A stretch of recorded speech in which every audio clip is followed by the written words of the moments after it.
Jamais sans la grâce, une dévotion matinale qui vous connecte à la pensée de Dieu et vous donne la provision du ciel au quotidien. Bonjour chers amis, chers internautes, nouvelle journée, nouvelle provision, bienvenue dans cette nouvelle dévotion Père. Nous te bénissons, merci pour le privilège que nous avons ce matin juste de parler de toi, de te présenter à ton peuple afin que tu puisses faire ton œuvre dans nos cœurs, dans nos pensées ce matin. Amen.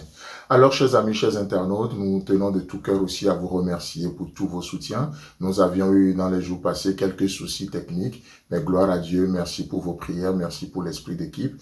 Et aujourd'hui, nous sommes dans la joie de vous présenter un nouveau numéro de notre dévotion de l'émission Jamais sans la grâce. Amen. C'est magnifique, c'est waouh, c'est magnifique tout simplement.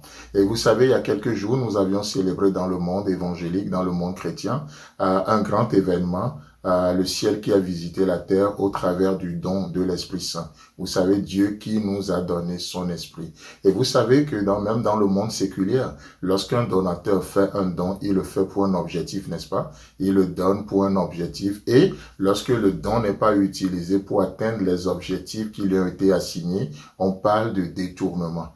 Et juste en pensant un peu ce matin d'une manière fraîche, je me dis, mais combien de choses Dieu ne nous a pas données et est-ce qu'on utilise toujours ces choses pour atteindre l'objectif de Dieu? Et si nous célébrons la Pentecôte, le don de l'Esprit Saint, alors quel est le but de Dieu en donnant l'Esprit Saint?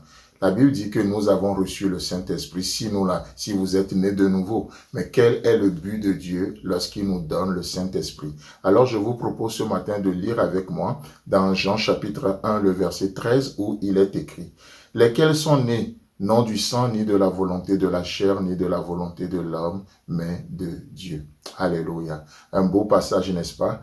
Et dans ce passage, et au travers de ce verset, nous voyons une chose, c'est que nous sommes la volonté de Dieu. Tu es l'expression de la volonté de Dieu. Oh, peut-être que tes parents ne t'ont pas voulu. Combien d'enfants n'ont pas entendu cette phrase, cette expression, tu es un accident. Non, Dieu ne fait jamais d'accident. Nous sommes là l'expression de la volonté de Dieu. Regarde-toi ce matin et tu verras l'expression de la volonté de Dieu. C'est tellement beau. Il est dit lesquels sont nés non du sang, ni de la volonté de la chair, ni de la volonté de l'homme, mais de Dieu. Je suis l'expression de la volonté de Dieu. Tu es l'expression de la volonté de Dieu. Tu n'es pas l'expression de la volonté de la chair. Tu n'es pas l'expression de la volonté du sang. Tu n'es pas l'expression de la volonté de ce monde. Tu es l'expression de la volonté de Dieu. Amen. Et par la puissance de l'Esprit Saint, qu'est-ce qui se passe? Nous recevons une nouvelle naissance. C'est extraordinaire.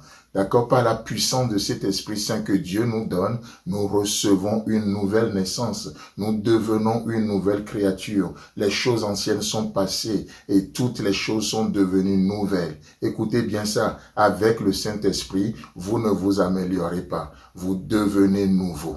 Je le répète volontairement. Avec l'Esprit Saint, vous ne vous améliorez pas. Vous devenez nouveau. Vous devenez nouveau. C'est la meilleure chose qu'on puisse entendre. Peut-être qu'on puisse entendre aujourd'hui dans cette journée. C'est la meilleure déclaration nous concernant. Nous ne nous améliorons pas, mais nous devenons nouveaux. Et ça, c'est le but le but pour lequel Dieu nous a donné le Saint-Esprit, pour faire de nous une nouvelle créature. N'est-ce pas ce que nous voyons dans 2 Corinthiens chapitre 5, le verset 17, là il est écrit: si quelqu'un est en Christ, il est une nouvelle créature. Alléluia. Si quelqu'un est en Christ, il est une nouvelle créature. Les choses anciennes sont passées et voici, toutes choses sont devenues nouvelles. Alléluia. J'aimerais le répéter encore une fois.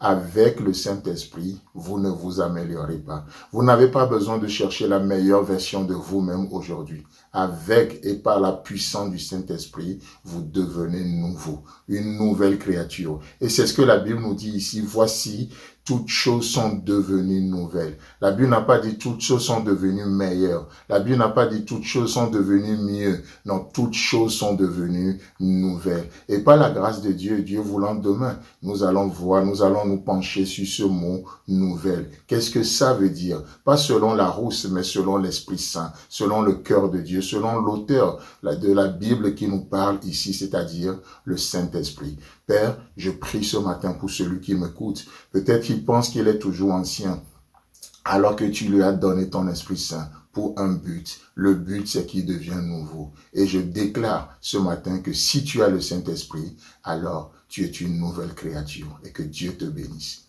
Amen. Si vous avez aimé cette émission, parlez-en à vos amis. Parlez-leur du message de la grâce et de ce qu'il fait dans vos vies.